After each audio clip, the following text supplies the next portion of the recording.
One of the things that keeps standing out to me right now is how obsessed this administration is with controlling history.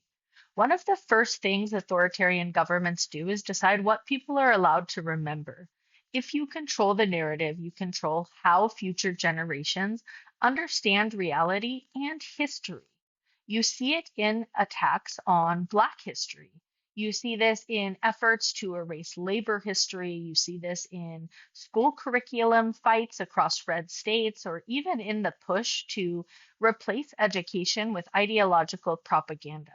And that's why what's happening right now with January 6th matters so much. We literally watched this administration remove reference to Donald Trump's two impeachments from the Smithsonian exhibit.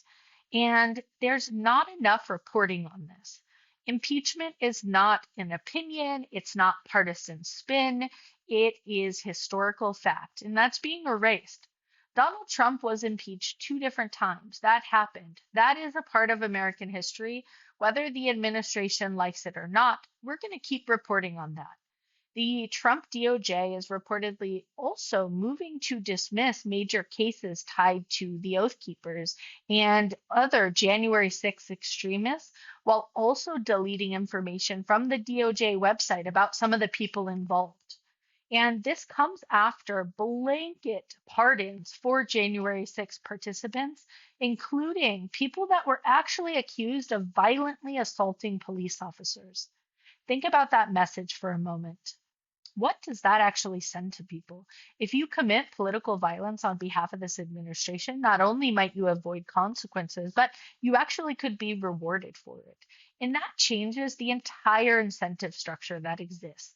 And that's part of why I don't think enough people are fully grappling with this. Because when a government starts protecting loyal extremists instead of prosecuting them, when they start deleting records and rewriting public history, that's not normal democratic behavior anymore. That is how authoritarian systems operate.